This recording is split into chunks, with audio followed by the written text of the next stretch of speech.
All right, opening up. Hello, everyone.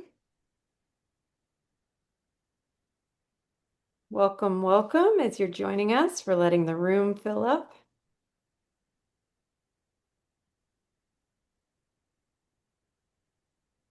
All right, let's begin. Hello, everyone. My name is Emily Badix. I'm one of the co-directors at the San Francisco Disability Cultural Center, and we are very excited to be bringing you today's event. Couple of access notes before we get started. We have captioning available today on stream text as well as in Zoom. So if you would rather access it on a more customizable place, you can visit dcc.page/captions. We're going to use some chat today. So you can turn off chat if it's bothering you in the accessibility settings. We'll be using it mostly to collect audience questions. Our panelists are not really going to be able to be in that space much while the program is going on, but we have left some time for Q&A. So that is a place where you can ask your question at any point in the program. When we get to the Q&A portion, we'll do our best to get through some of those. We are so grateful that Milton and Laura are joining us today for this really important conversation about caregiving and disability. I have facilitated many programs with Milton, and I think he is one of the most talented moderators out there. So I'm so grateful he said yes. And I just want to flag that we are particularly grateful to get to celebrate this book as one of the many items from the beautiful wish list we had from Alice Wong, where she'd laid out some speakers she wanted to work with, some books she wanted to highlight, and some creative culture programs that she wanted to hold. And so every one of those that we get to hold just makes us feel a little bit closer to Alice as we continue to uphold our promise to keep her legacy alive. So with that, I'm going to pass it to you, Milton. And if anybody has any access needs, you can send a direct message to me in the chat and I can help support you today. Thank you so much. Thank you, and I am so looking forward to this conversation. So just to give folks a visual, in case you need one, I'm a sort of a cocoa brown skinned black man with long, long dreads and a snowy white beard. Yeah, used to be so. Sorry, Milton, this is one of the interpreters. Your audio is really challenging right now. Challenging in terms of not clear, or It's not clear. Yeah, is this better? a little bit better. Thanks. Yeah, okay. Sorry about that. So I'm going to go on and get us started. Really delighted to be in conversation about this book that I've been looking to do conversation with before. And so we're going to go ahead and jump right in, Laura. The one is such a powerful and clear designation of the role of the caregiver. With 53 million people, now 63 million people fulfilling this role, you've offered folks a really powerful framing. Though it seems somewhat self-evident, how did you land on this language? You could maybe invite us in with a segment of the book and we speak to that directly. Thank you so much, Milton, for that question. And yeah, it is a little bit hard still to hear you clearly, and I don't know why, but hopefully we'll be able to figure that out. But yeah, before I talk about the one, I just want to say that I'm so grateful to be here, and I'm so happy that y'all still wanted to do this event.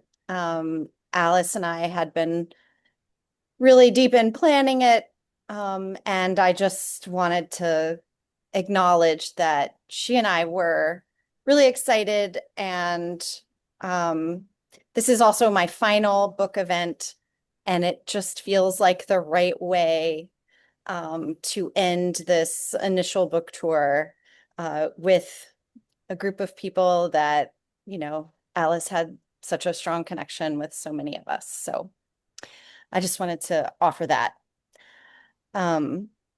Yeah, So Milton, you ask about the concept of the one, capital T, capital O, which is something that really grounds the book. And what I'd like to do is read a little bit, just 2 to 3 minutes, to kind of illustrate what I mean by the one and the way that I landed on it, which I can say more about in a moment after I read this little bit, which I think will be useful. This is from the very beginning of the book. I want to drop you into what is happening in the narrative, which is I have met my partner, whom I refer to as J, just the initial J, throughout the whole book. And we have met, we have fallen in love, and it's early on in our relationship. And she has told me that she has relapsed leukemia.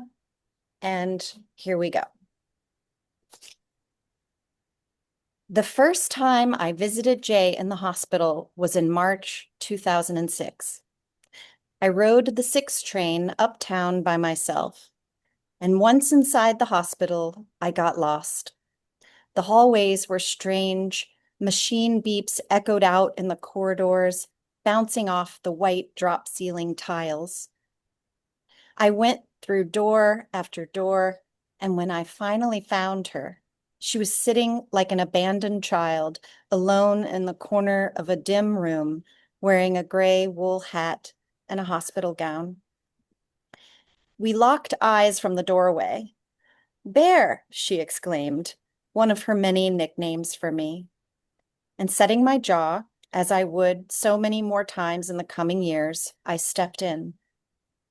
It had only been a couple of weeks since she told me about her leukemia relapse, and in that sterile hospital room, our bodies responded immediately to each other, a chemical reminder that our romance was still new.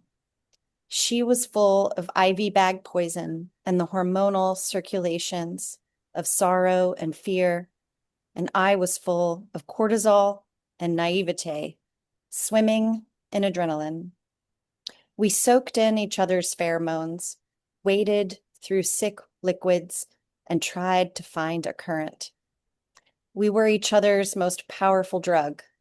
Conduits of dopamine and norepinephrine tunneled between us. We rode the high.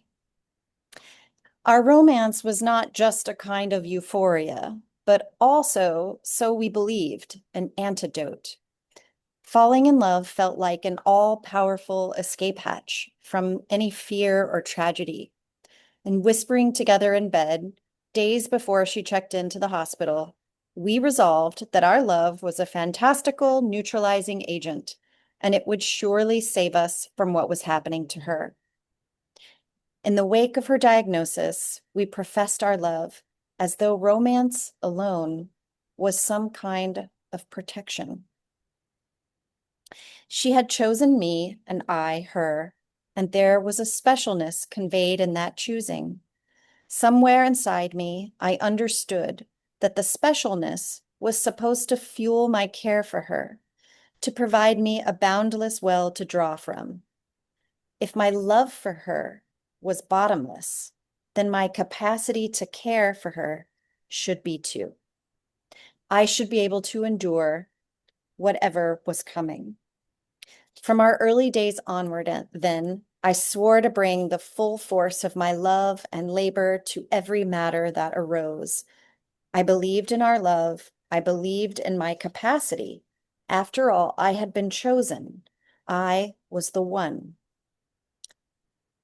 But instead of happily ever after, falling in love with Jay had called upon me to increasingly fill a role that required meeting nearly every one of her needs.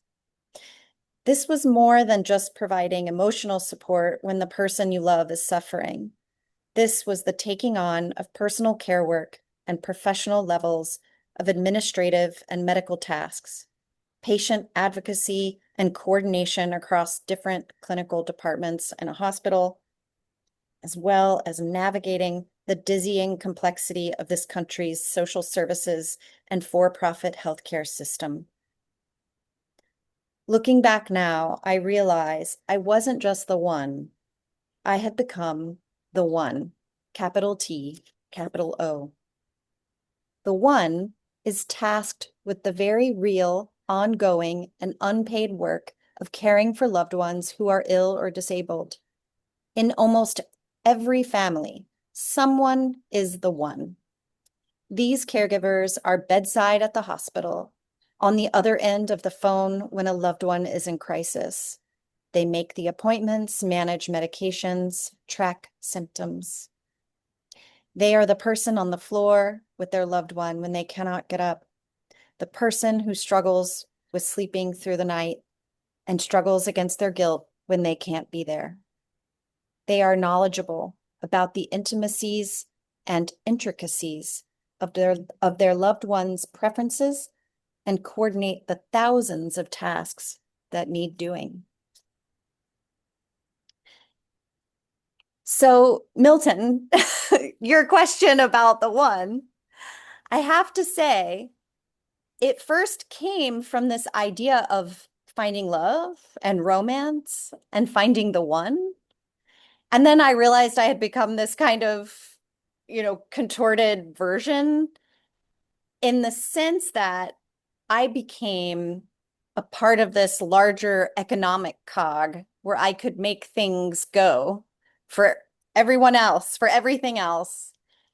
And I capitalize it as a particular role and describe it as a particular role so that it's portable. It's not just spousal caregivers or partners. It's not just for romantic partners, though that's where it kind of grew out of. It's for anyone who's a family caregiver, whatever category that might be. They may be the one. And I use capital T, capital O to remind us that this is not a natural state. This is not a natural, oh, it's usually women. So, oh, women are good at this. They're the one. But rather to remind us that it is a manufactured role that is created through structural and state abandonment of ill and disabled people, which therefore abandons those who love them to take care of them. So that's where the concept of the one came from.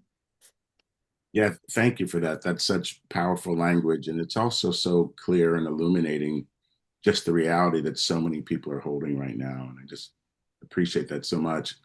So early in the book, and I hope my audio is better. I think so.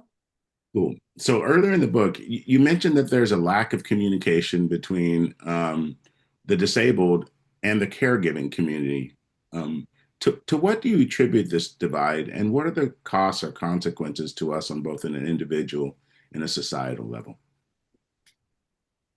Oh, this is so important. I had this kind of unique experience, I think, of becoming a caregiver after I already had a master's in disability studies. I had been, I'm fluent in ASL. I grew up, being in deaf communities. And so disability and disability communities was very familiar to me. I was, knowledgeable about these things. And then I found myself becoming a caregiver and entering into a new community after I found a support group for spousal caregivers called the Well Spouse Association. And this is a national organization, and they ran support groups. I live in Brooklyn. My partner Jay and I lived in Brooklyn, and they ran support groups in Manhattan. So I would go to the support group, and I was also I was by far like 30 years younger than everyone else because I was about 28 when I became a caregiver. And I realized that there's whole communities of caregivers talking to each other about their experiences. But a lot of times I had been in these disability communities where we're talking about the politics of disability and state abandonment and all of these things.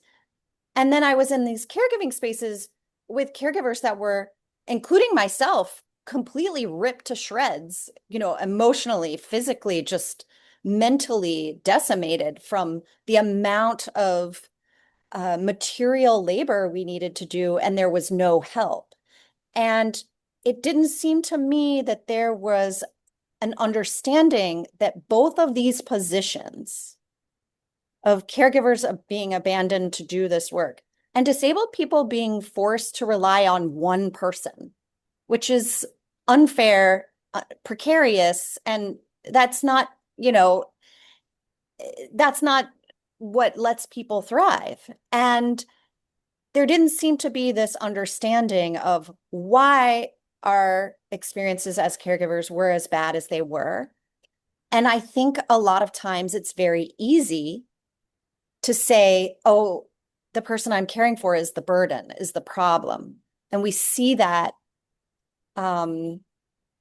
reflected in a lot of caregiving research with this phrase caregiver burden, which really irks me.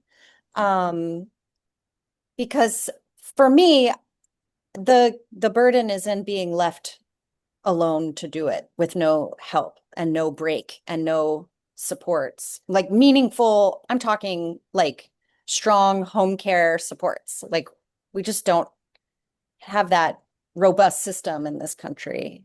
So I think what happens is we get really isolated from one another. We get sort of deep in our own pain. And it's really hard sometimes to reach out and understand that my pain is connected to your pain. And if we can find some solidarity and understand that both of our pain is coming from the same place, that same devaluation of disabled people. And therefore, what I say in the book is we devalue caregiving because we devalue the people who need it. And that's the connection. And I don't see those. I go to caregiver conferences or caregiving, this and that. And then it seems like disabled people are some invisible placeholder somewhere. And in disability spaces, care is also a little bit dicey sometimes to talk about. Yeah. No, thank you. Thank you so much for that. And I think, the language of abandonment is also just very powerful. I think it's very evocative. And so maybe this next question will actually get to some of the intersections between these two silos that people are in many cases forced to inhabit. So in your discussion of ableism, you center our nation's embrace of eugenics as a core contributor to the categorical and continued devaluation of disabled bodies. Most people hurl eugenics as an accusation, oftentimes one to distance themselves from any kind of commitments. But it's clear to me that you're leveraging it as an analytical and a historical lens.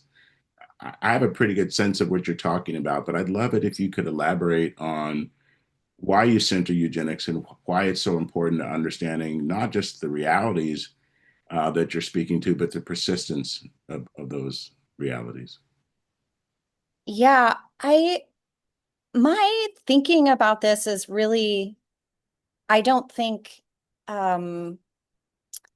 is particularly novel in terms of my thinking has really been shaped for many years by being in community with disabled people and listening and really starting to make these connections that ableism, so eugenics I just think of as this, two-sided sort of coin of ableism and racism that uses sexist exploitation of women's care labor to achieve its project.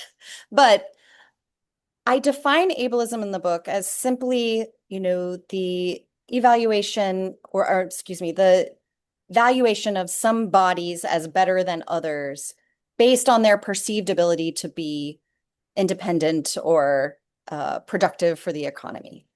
It's a very broad definition. And I think what is important to me about understanding that is, yes, I'm talking about disability and bodies or minds that may be deemed or thought to be less quote unquote productive. But there's always a racial element there that's embedded in America exists on these like very racist historical processes. And sorry, there's a very loud siren right outside my window. I hope it's not too bothersome for people. But eugenics was we often hear this, people say it was a time period that this era of eugenics at the turn of the 20th century. And what is really important to me to do is to say um, this devaluation of certain kinds of bodies began in its current form around that eugenics period, but still continues and is embedded in every single care and health policy that the US has. And this is why we link health insurance and the deservingness of care to workers, because workers are productive. It's why like this root of ableism is why our systems for disability, like Social Security Administration and things like that, are hostile and assume fraud, even though it doesn't exist, that fraud doesn't really even exist in these contexts. But there's this sort of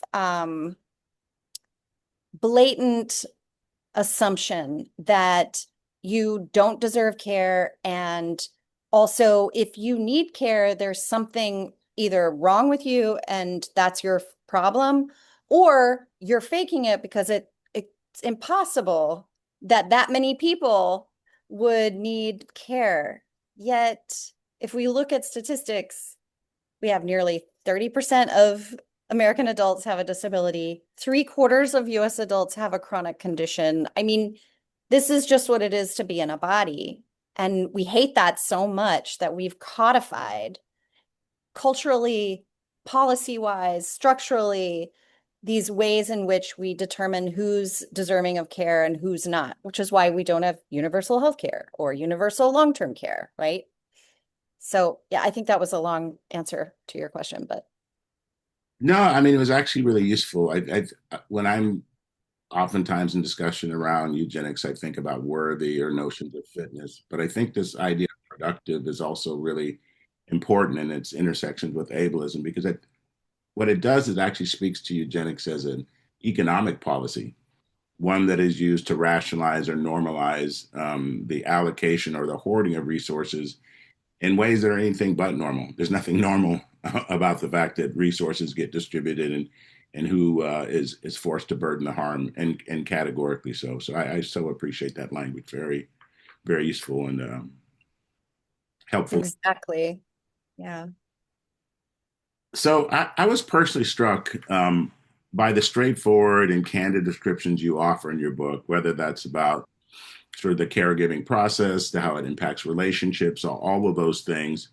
Um, but the way you told the stories are so beautiful and tender and loving.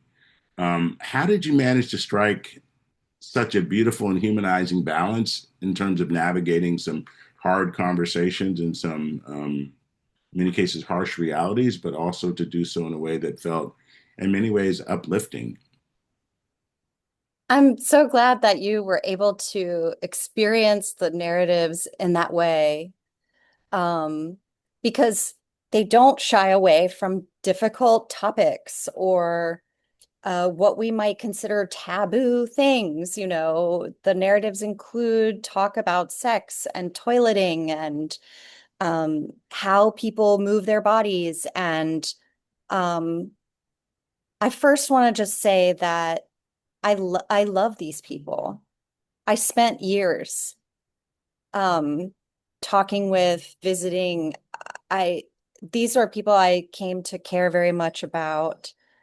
And so my writing of them is about, I think that I saw the whole thing, the wholeness of the person, of each person. And I wanted to convey their day-to-day lives in a way that captured their personalities, the particularities of who each person is, because that's a beautiful thing. That's it. We just have to exist and be ourselves, but also to show how we can narrate the ways that people move with and respond to and feel about their own bodies, whether those feelings are complex or not.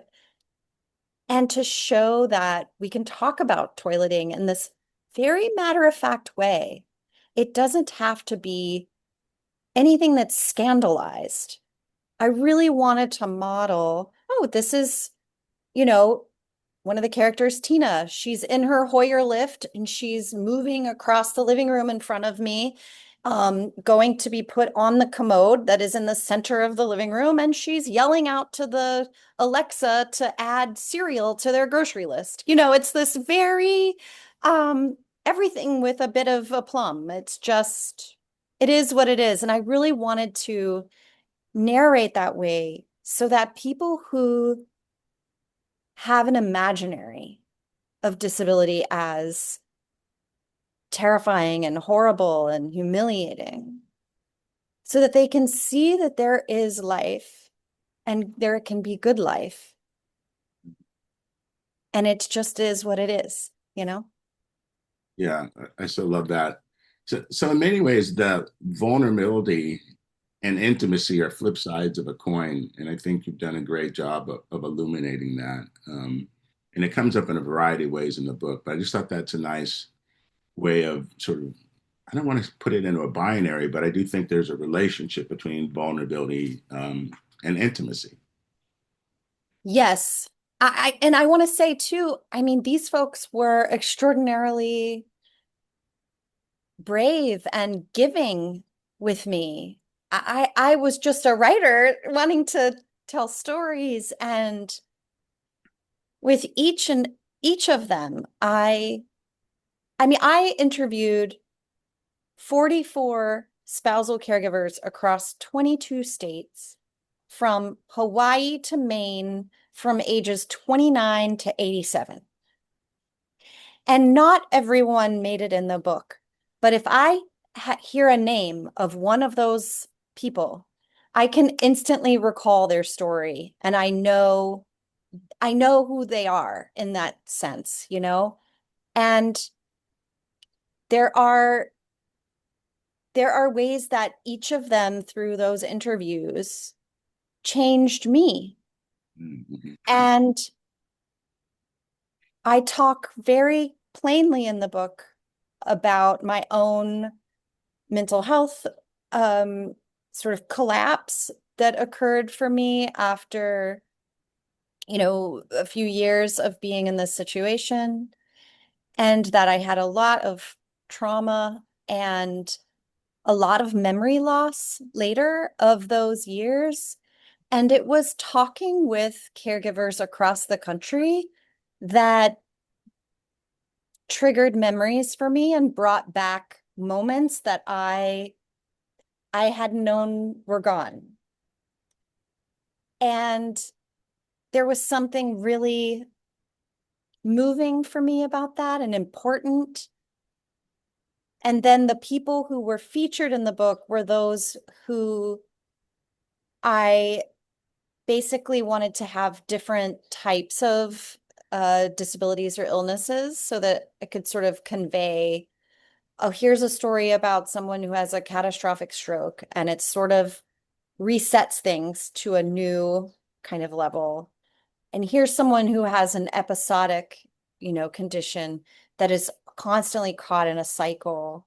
And here's someone who has a degenerative condition, and so on, right? So that I could get these different pictures and different racial and class backgrounds and sexualities and all of that as well. So I don't know. Thank you. I'm going on. Thank you for that question. No, you weren't going on at all, because I was actually wondering how you made the distinction between whose story would be included, knowing that you invested so much time in all those folks. And it must have been uh, Sophie's Choice, like this really challenging. So hard. There were so many people I just, yeah, wanted to include. Yeah. So going to one of the earlier stories, and it actually shows up throughout the book, is the level of adaptation that people are in some cases forced to do because we live in a society that devalues our bodies and obviously doesn't doesn't think about us in an intentional way, or certainly in a prophylactic way, like how do you get in front or support folks. So adaptation leads to innovation. And as disabled people and caregivers in a system predicated on the assumed disposability of some bodies, how can we elevate the profound and brilliant innovations and adaptations that people generate without letting the system off the hook or encouraging further abandonment by the state? And we're living in a moment in which the state seems to be really trying to inhabit that space. And so I would love it if you could. Um, Yeah. Thank you, Milton, for bringing that up. I have to plug something really quickly here, which is there's sort of a companion website to this book called disabilityathome.org. And it is basically, as I was talking to these 44 people across 22 states, I did multiple interviews with everyone. And our second interview was all about tell me about your home, the tools you use, how do you make something accessible, things like this. And I ended up with over 500 images and just fantastic pictures of people being across the country being so creative in making life work. And so I ended up getting a grant to make this website. So it just will exist in perpetuity.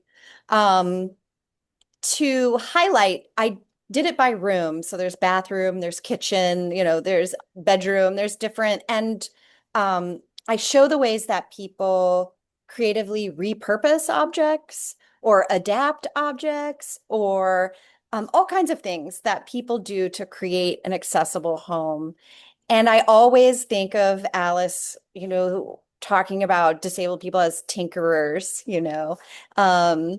I once heard her on a podcast with Amy Hamry talking about this. And that was such that was part of my thinking. And I had multiple chapters actually in the book about this kind of creative redesign. And I ended up having to, because there's so much goes on the cutting room floor, it got kind of whittled down and sort of integrated throughout in these sort of subtle ways, describing how people had created this really great setup and they'd made it work. And in particular, my buddies in Florida, in the book, they're named Kim and Angel. And Angel worked as a, sort of handyman painter, like all around, like can do kind of guy.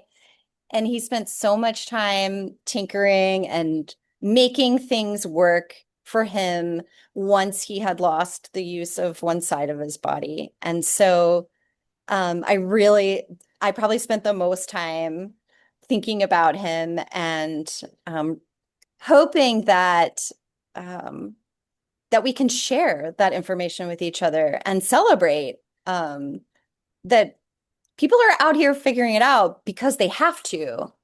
And let's write it down. Let's document it. So I love that. I really do. I'm wondering, are there other stories of innovation that didn't make it into the book that you would like to maybe shed some? Oh, oh, that's such a good question. And we didn't get Um, ahead of time, but it seems like a pretty juicy theme. Yeah, I mean, there's much more on the website than made it into the book.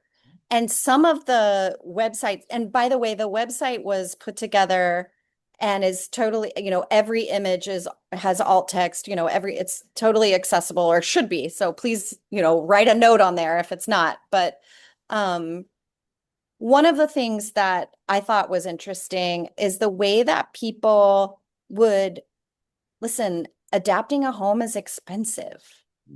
And people would come up with these ways to make it financially feasible. And one of the things that I really liked learning about was, I guess, like grab bars can be expensive, and people would take like gas pipe that was usually like $1 at the hardware store and you basically put elbows on the ends and attach them to the wall, and you have a $5 grab bar, you know? So some of those didn't make it in the book, but were really delightful ways that people figured out, because that's the other thing. And I think it's so important, is like disabled people and elderly folks, which I don't make a distinction in the book. I really talk about everybody. Like, care for elderly folks is important, not because they're elderly, but because they've aged into impairment or disability. We're all, it's disabled people sort of writ large. And some of the most dangerous room in the house, I learned, is the bathroom.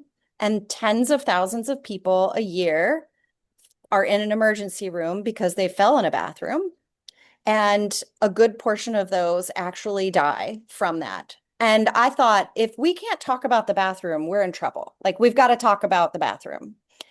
And so there's a lot of bathroom stuff on the site. I'll just say that. So appreciated. I'm also wondering about all these folks that you've been in relationship with and that you say you love, and I think that that's evident in terms of the way that you write about them. Recognizing that not everybody was able to make it into the book, are there some additional stories or characters you'd like to maybe just share a little bit about? You know, there was someone that I spoke with that I think does represent what is a it happens, to a larger portion than we might think. But there are people who decide that, and again, the book is about spousal caregiving, right? And this is really tricky. This was really hard for me because a lot of the people I spoke with had sort of acquiesced to the space of, I don't actually romantically love this person anymore. Mm. And that there was something for me that I wanted to represent that, but so many people told me that, and it didn't make its way a whole lot in the book, but it's so tricky because you don't want to support this idea that disabled or ill people aren't lovable or aren't capable of romantic relationships. At the same time, the people that I was talking to had these experiences that basically just drained any sense of like romance out of them, in a way that it was less about the person per se than this larger situation and the limitations that the person may have. There was one person who told me a story that, and for consent reasons, I could not put people in the book that had dementia. I did not want to have anyone in the book with any kind of dementia, because I wanted to make sure I could tell a story that they were fully, behind. And there were so many people I talked to whose story I couldn't tell precisely because they were caring for their spouse, who were pretty far along in dementia-related diagnoses. And that transformation of the personality, what people said to me was like, this is a different person, and also they don't recognize me. And how am I supposed to be in relation, particularly romantically? Like, is that even like, there was these things that I think are really hard to talk about. And we have to be very careful with them. But that is the reality for many people.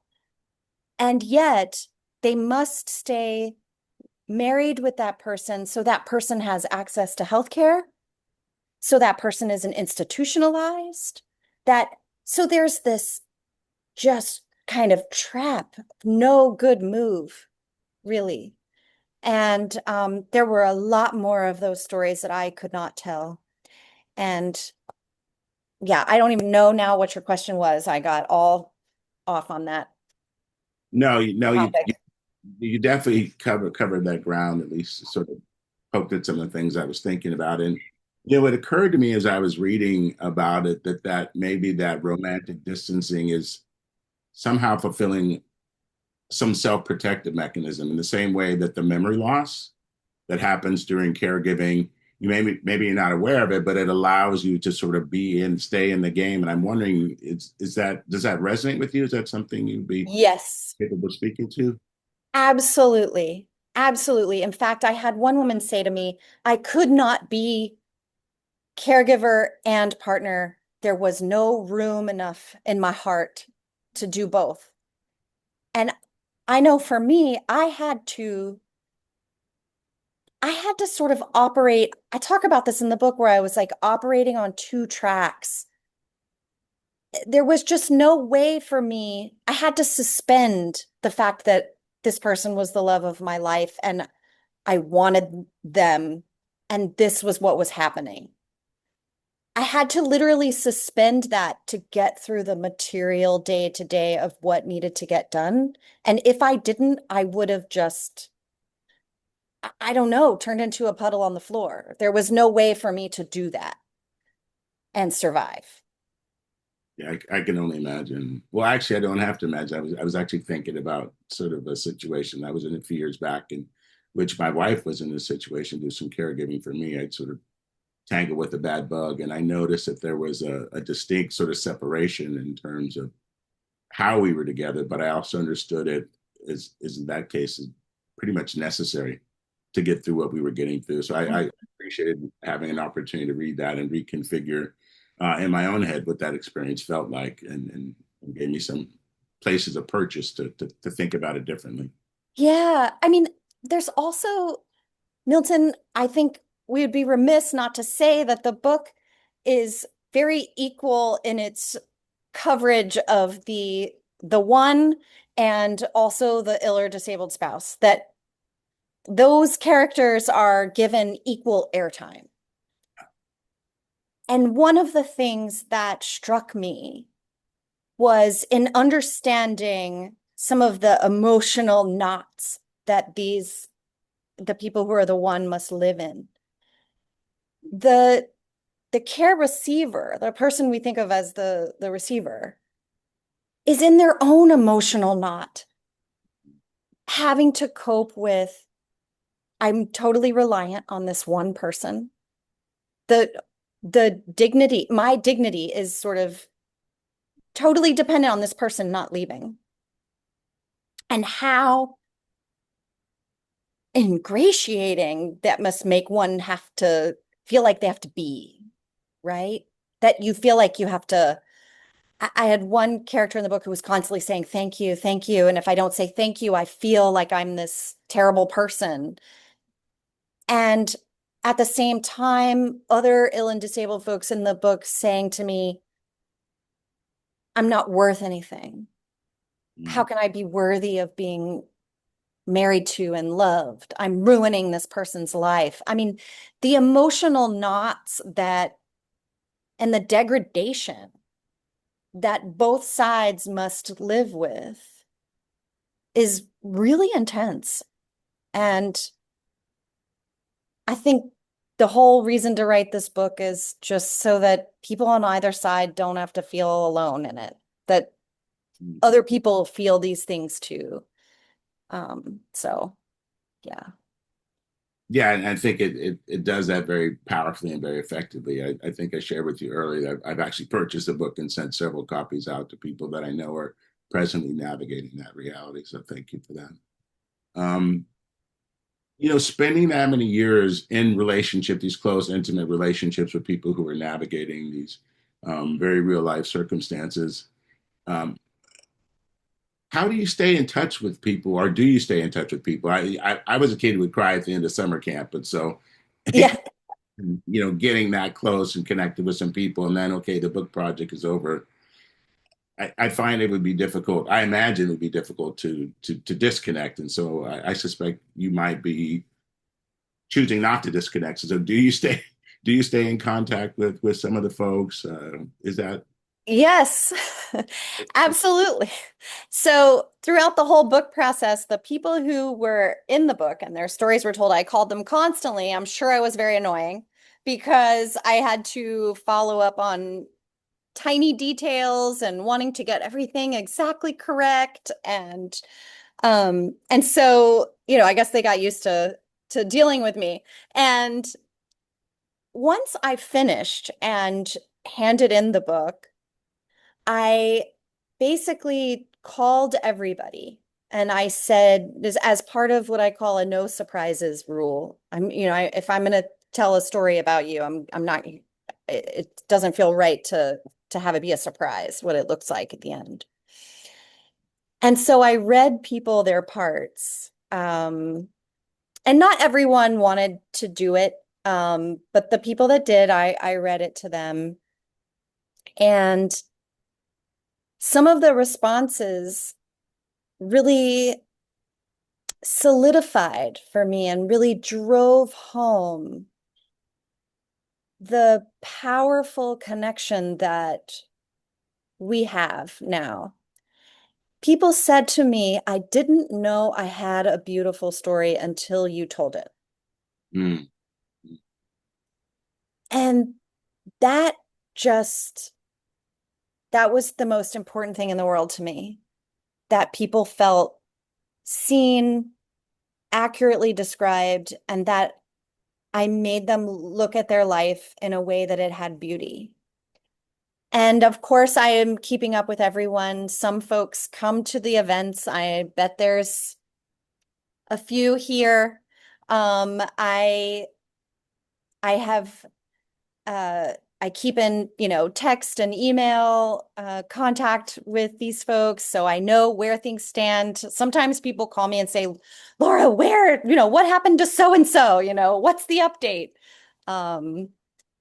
So I know that other people are invested just in reading these characters' lives. So I do keep up, and I plan to not keep up, right? I'm going to keep doing that because we made a thing together. so wonderful? Let's see. I'm wondering, there's a couple things are on my mind. Knowing that you went through your own process and that was heavy and happened relatively early in your life, I'm wondering how the process of writing this book, how it helped you make meaning of your own experience. I mean, sometimes these kind of things sometimes they're a window, sometimes they're a mirror. And I imagine that the process of writing it and navigating these conversations with so many people was a little bit of both. But could you speak to that maybe briefly? Yeah, writing this was a little bit of a being in a birth canal. I feel like I started in one place emotionally with myself and wrote myself into another place. Um, I think I got myself to a better place because I felt in service to. And there's something that is meaningful and healing about being in service to others. But my primary emotion often is still shame. Hmm. And that's something I still struggle with, but I think I'm chipping away at every time someone, says to me, you said this in your book and that really helped me, or, people say, I'm not, part of what I feel like I failed at is that I was not an endlessly capable person. And my partner died. So it's hard when it's all on you to not feel like you have failed in many ways. And I really I have to say, I still struggle with the shame, but it does help to be in service. And I don't know how else to really talk about that at this point. Um, it's still pretty intense for me. Yeah. Yeah, I can imagine, and just thank you for your candor. And it, oddly enough, it's not what I would have imagined, but yeah, but thank you for that. Looks like that the chat's popping pretty good, but I've got Oh, maybe another question or two, and then we'll sure. the audience in because I know that there's the chat looks like it's. I'm not watching it too closely, but it definitely looks like it's moving. But um, your book was such a wonderfully illuminating and enjoyable read. You know, in spite of some of the heavy and difficult subject matter that you covered. What would you like your readers to take away? What would you like them to glean from your book? We all write with a sense of hope and aspiration, and what's Mhm. Yeah, I mean, I think there's a few things, and one of them I've said already, which is, I want people to feel less alone, which I think is a really important thing to keep hammering home, because that's part of what a neoliberal society where the state sort of abandons you, as part of what it does is make you feel alone and as though everything is on you as an individual. And um, we have to fight against that by talking about what it is that we're facing. And so telling these stories is about helping people feel less alone. And if we feel less alone, then interesting things might be able to happen. And when I say that I want disabled communities and caregiving communities to talk with one another, I really mean that we can see each other's shared trapped position Mhm. in this larger system and recognize that we aren't enemies. We are different sides of an experience, but our experiences are both shaped by the same thing, the same larger system. And that if we can start to think about that connection between the personal experience and the larger social conditions in which we are being forced to live, then we can change them together, right? And that's really hard to imagine right now in this political moment. I think that's very difficult to imagine. And the only thing that I can do to keep myself calm is to know that people are making connections between their experience and the social conditions creating it, and therefore can create connections between themselves and others. And then maybe we can create a culture where it's okay to say, I need this, I need help with that, and to be vulnerable in that way. And to also, say, hey, I'll bring you dinner every Tuesday night. Not just Tuesday, but every Tuesday, this kind of sense of, of shared responsibility for one another. And I think that that's something that happens very slowly and on these very tiny levels. And maybe over time, it can build to something larger.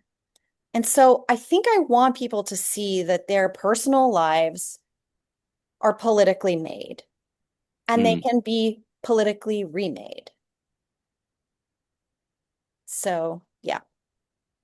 Yeah, I mean what you just shared brings me back to that sort of eugenic framing because eugenic causes us to look at the body, to perseverate on the body as the site of all things um, positive or negative. And it also causes us to sort of if we're looking at said body rather than the context that the body is situated or bodies are situated and the meanings being assigned, we're missing a lot. Mm-hmm. A lot of things happening that we're not paying attention to because we've been distracted in some cases. Um, Yes. you know, and then the other thing is that kind of isolation, to me, the first thing that happens when we get isolated is that it impoverishes our imagination. And so it's very difficult to see what Mm. we might be able to do either collectively or if we were reframing something differently. So maybe, I don't know if there's a question in there, but if you could maybe share a few thoughts around that. And then maybe after that, we can pivot into some audience questions. yeah, I think we just go really inward. And that's where that shame just really cuts through. And I'll tell a funny story, which is I have a chronic condition. I couldn't get out of bed for a couple of days recently, and I have a kiddo and a partner, and I said, "Oh, I'm the worst. I'm such a terrible partner. I'm so sorry I can't help, you know, today. I'm just, And my partner looks at me and says, "Do you read anything that you write?" You know? But So, yes, I think that shame is so powerful and it can be so hard to undo. yeah, Yeah. what a beautiful response from your partner. Yeah. Lift that up. So maybe let me reach out to Emily. I know you're out there in the ether, Emily, and I'm wondering if we could invite some of the audience into this conversation. I've been seeing it looks like a sort of ticker tape parade with all the movement. So I'm hoping that good Well, there's question. lots of folks sharing resources, which I want you to know if you're not able to access the chat, we're happy to send that out to you afterwards. But we've gotten two questions in particular I'd love to be able to make time for.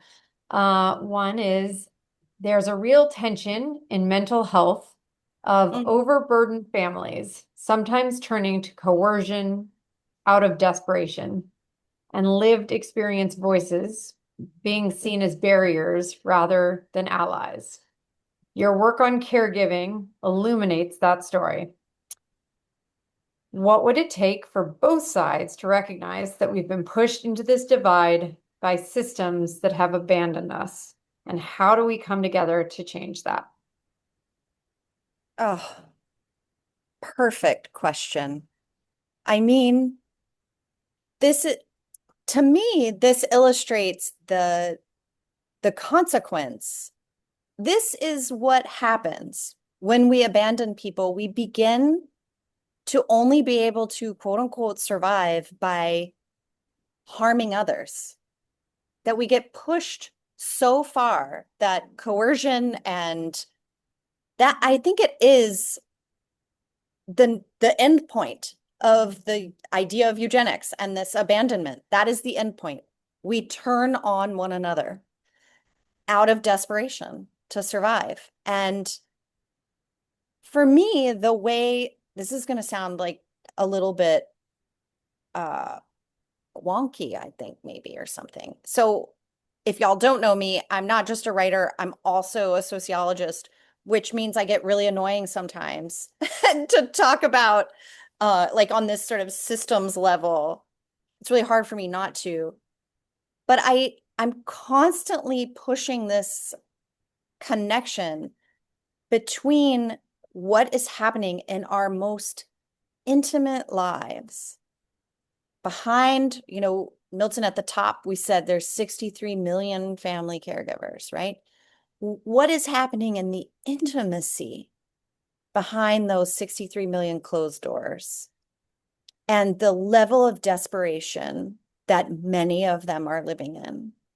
And if we don't look behind and pull it out and talk about it really plainly, and also continually point to the systems and the cultural messaging and values that reflect a eugenic project, if we don't constantly point to that, then it becomes too easy to blame the individual. And I guess because I'm a writer, I have to say this, but we change things by telling our stories and then connecting the stories to those larger systems. We can't just do one or the other. I really think we have to do both. We have to tell stories and tell them in a way that clearly indexes and points to why the story looks the way it does. And that's not a perfect answer, but it is one way to home in on that, I think.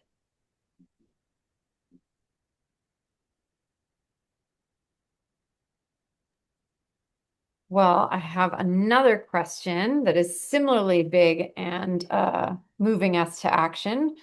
Um, Someone said, I am a lifelong sibling caregiver and Mm, dream about strategies and tactics for base building the disability justice movement among caregivers and recipients together.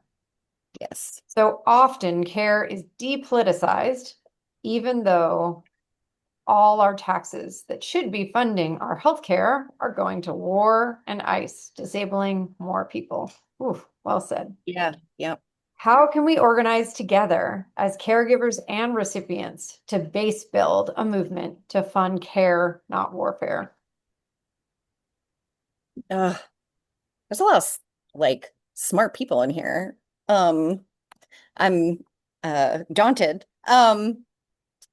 Yeah.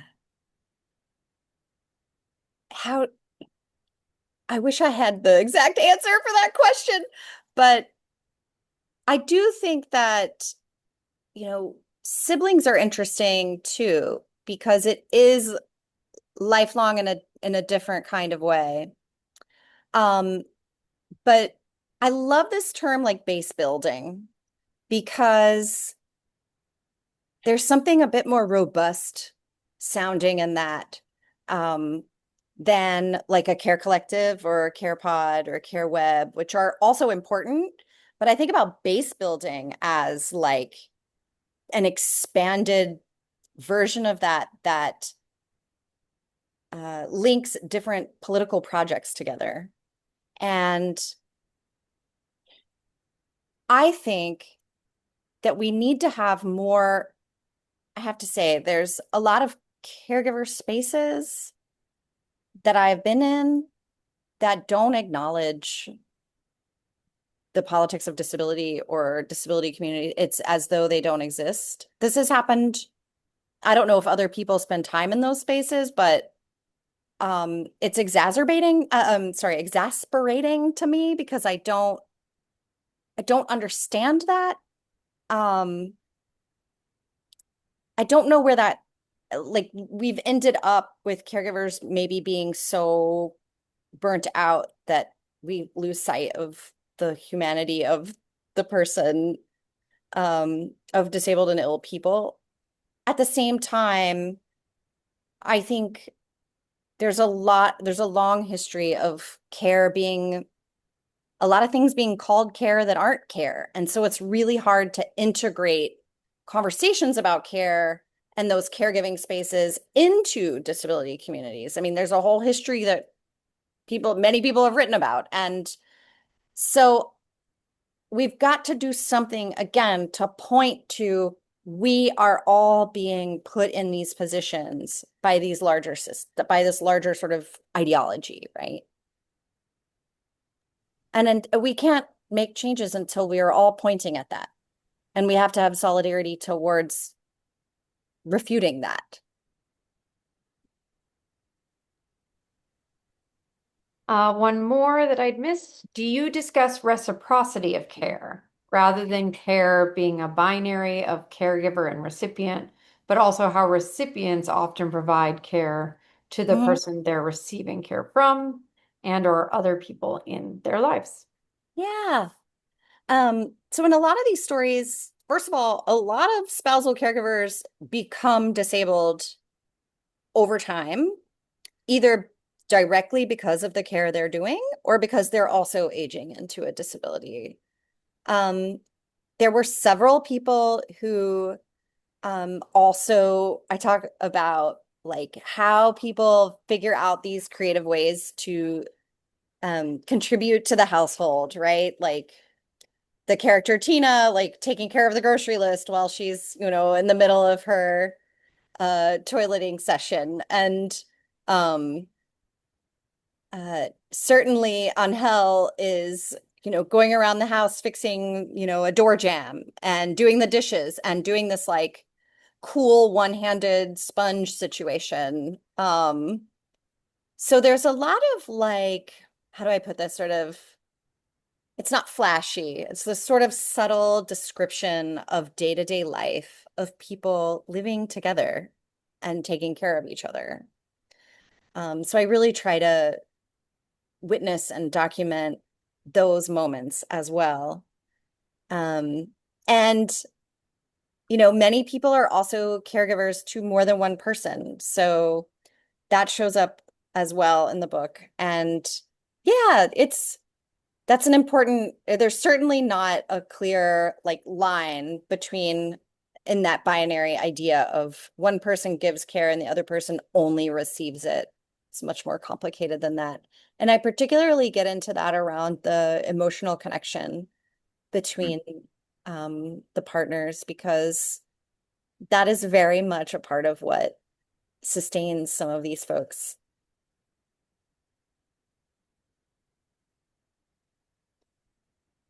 Yeah. One more I- question. Sorry, I'm moving through my house. Um, as I'm got the care of kids in around me. I'm wondering, very related to what you just said about disability identity. And I know really early on in the movement, we very much pushed parents of disabled children away from disability identity because it was so often people talking for siblings and some of those stories pushed aside. But I'm wondering what you think about like the relationship to thinking about disability when also doing caregiving work can be so disabling.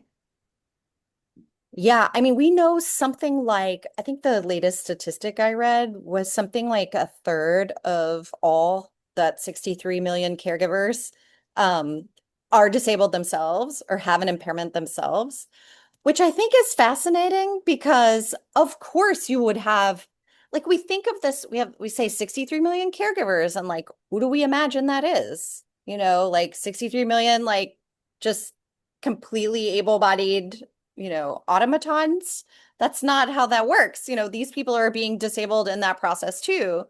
And yeah, I think, and now I forget where I was going with that, because I have perimenopause and I take every chance I get to mention it so that we can destigmatize perimenopause. But um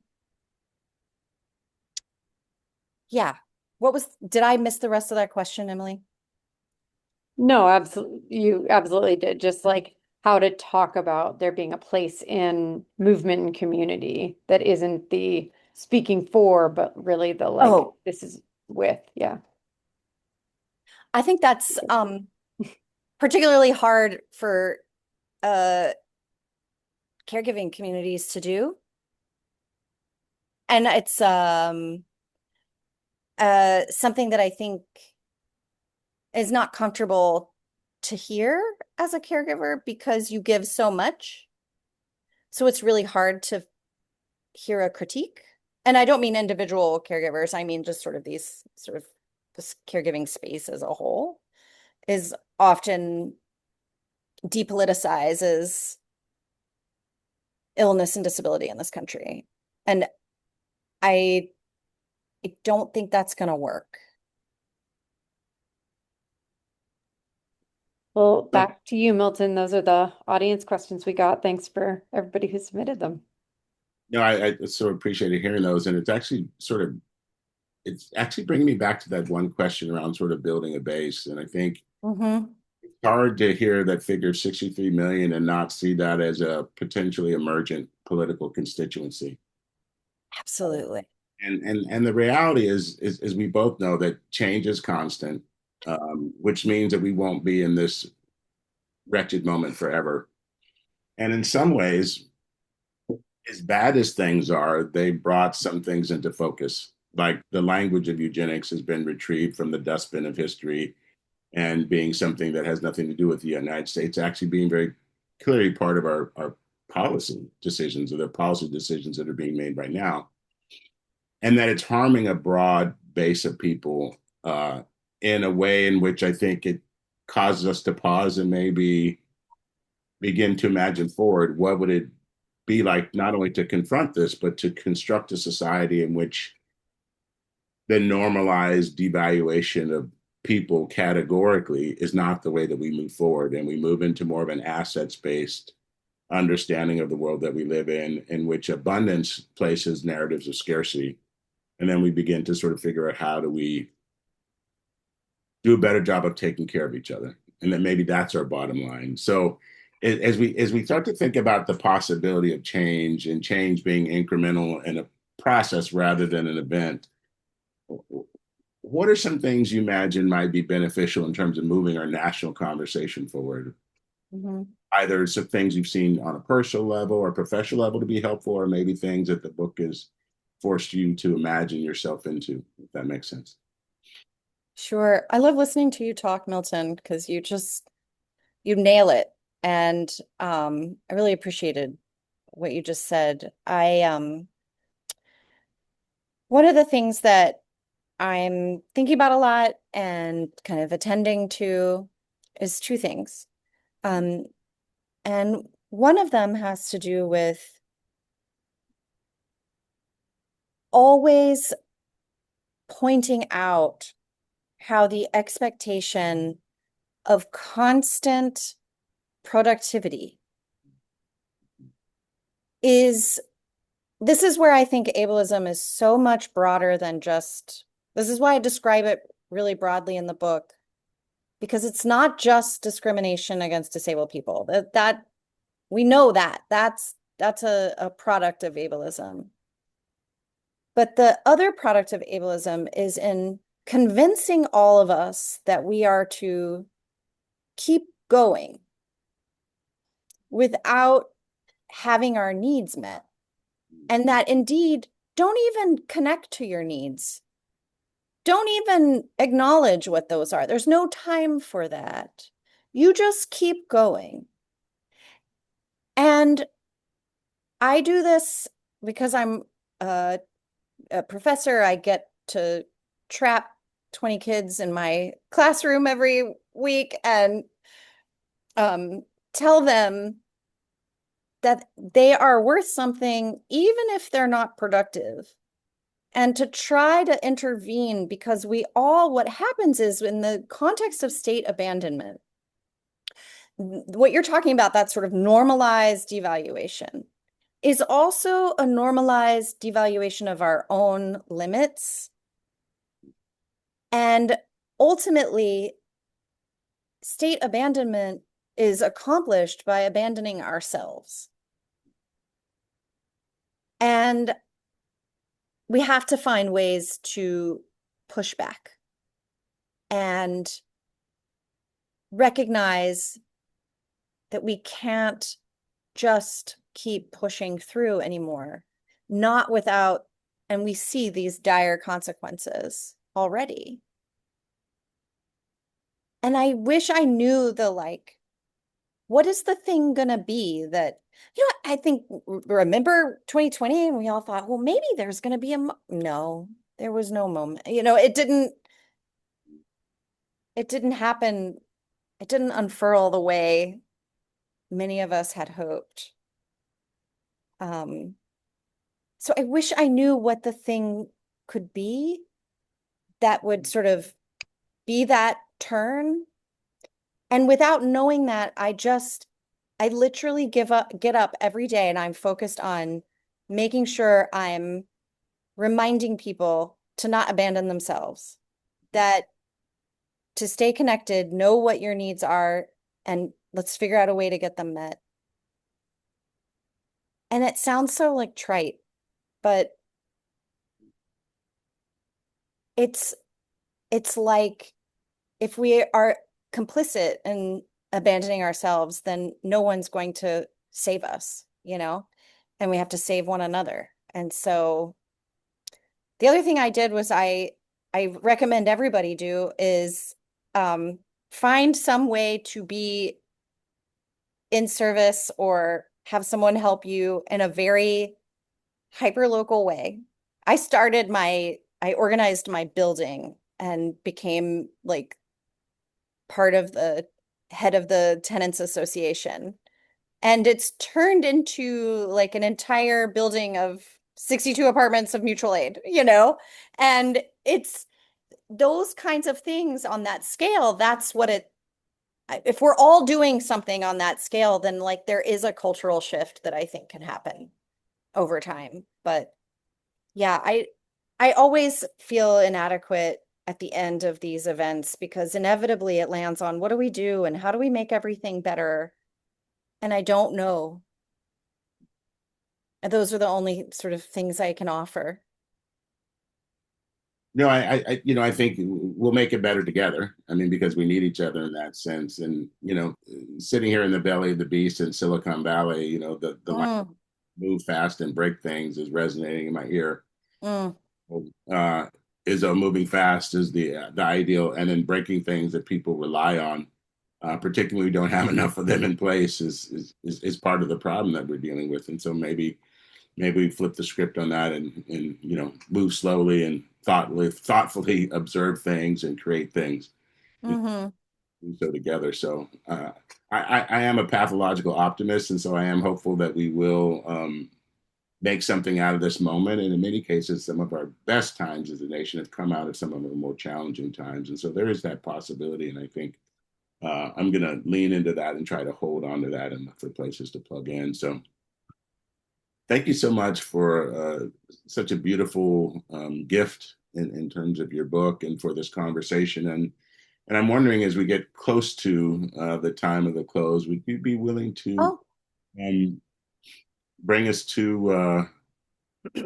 benediction? Would you be willing to read a bit from your book and just share your love letter to the people? I think that would be a wonderful way to move towards a close.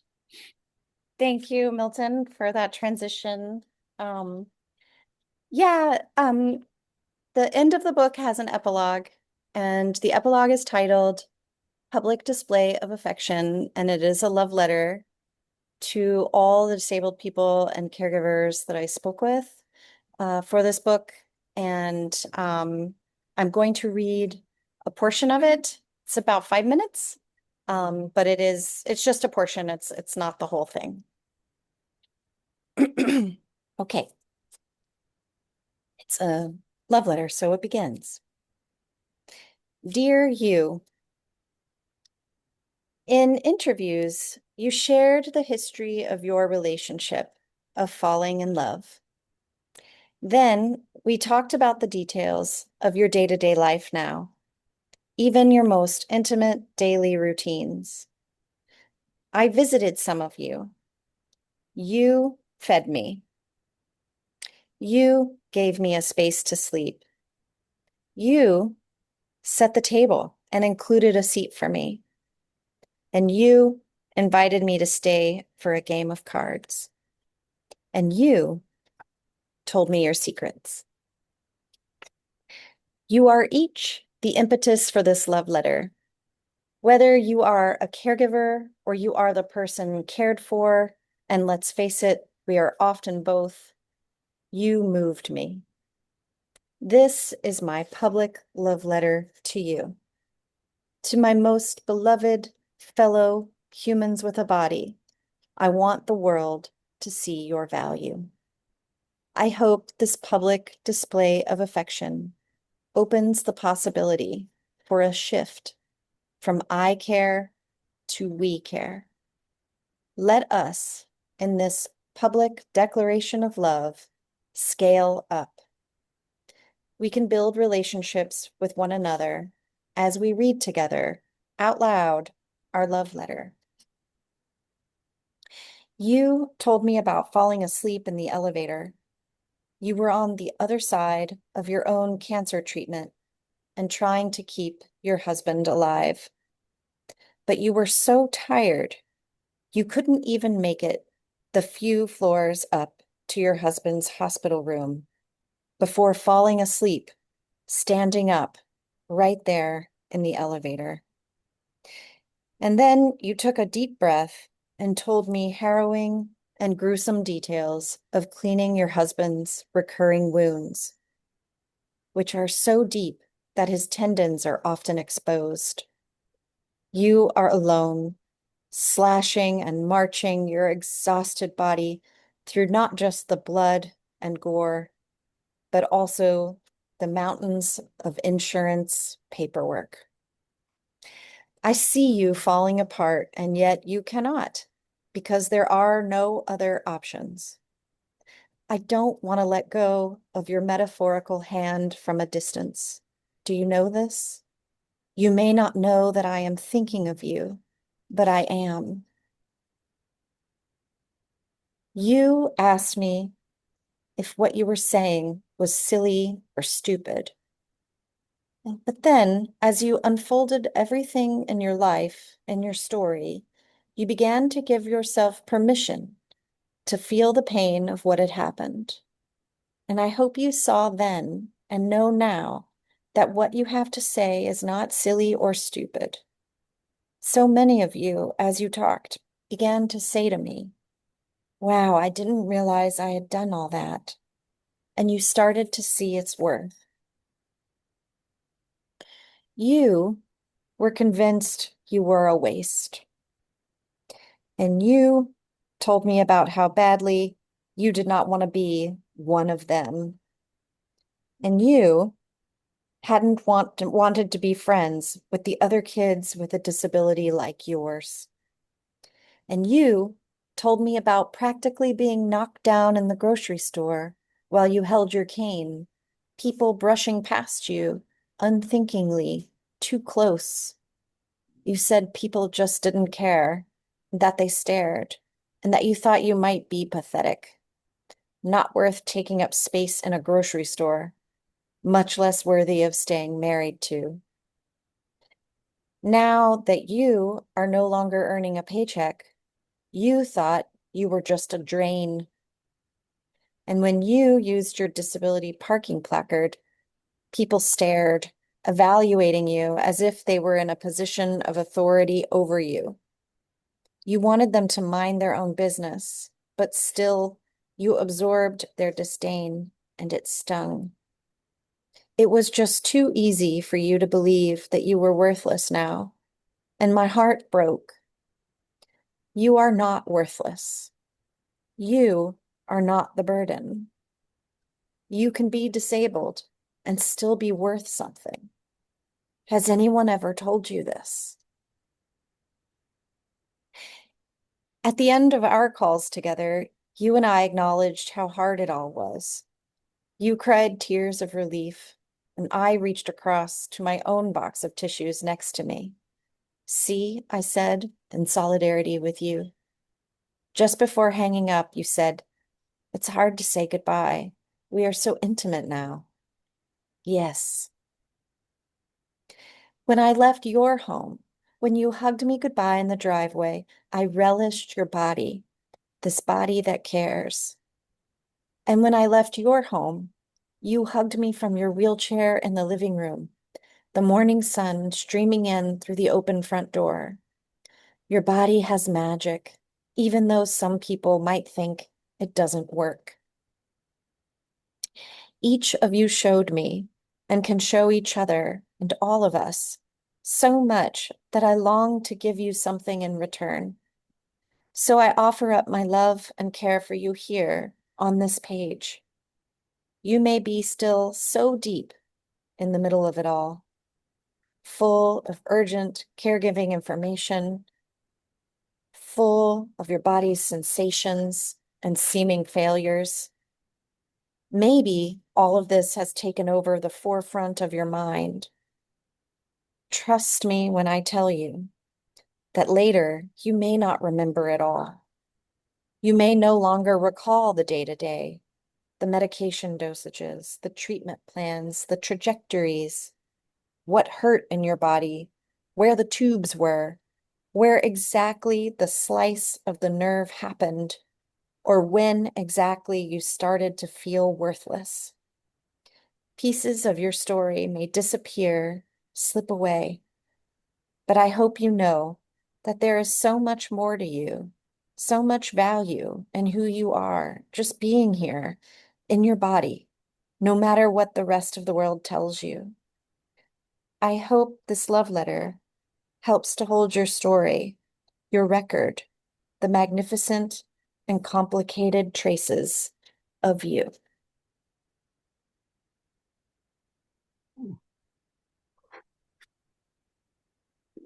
Thank you. Thank you, Laura. So appreciate that. There's not much left for me to say. I mean, I think you close it out beautifully. I just want to just express my gratitude and thanks for the opportunity to be in conversation with you. Thank you, Milton. It's a lot of work to read a book and write up questions. Thank you. It was my pleasure.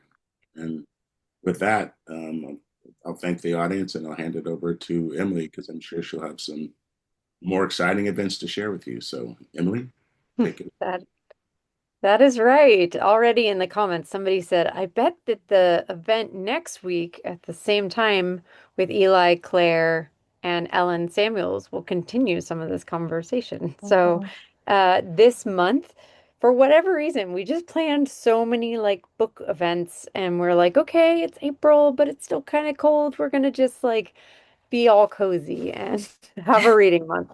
So if you're as eager as I am to go out and get Laura's book and get reading, you can join us a week from today for our introverted reading night at the DCC. One of the dreams we had of just like filling the space with people who want to be together and also not be together and not chat. So we'll have some book swaps there and some snacks. And these are just a few of like so many more events that we have coming up. April and May are really, really busy. Next week alone, we have 11 events, which is wild. I'm going to paste a link to our link tree in the chat. That's dcc.page/links. And you can use that to get signed up for things. Thank you so, so much to Laura and Milton for spending the evening with us. Thank you to the Access team for making this event possible. And one final sign off of this event was made possible as a program run by the San Francisco Disability Cultural Center. And we are a program of the Elsie and Lily Cox Haven of Hope, which is made possible with lots of support from the City of San Francisco's Human Service Agency's Department of Disability and Aging Services. Cool. So many key terms. So one final thank you to our interpreting team. Thank you all and have a good night. And please keep the conversation going. These topics are so important for us to just start talking about more. And that came through so clearly in what you shared with us, Laura. Have a good night, everyone. Thank you.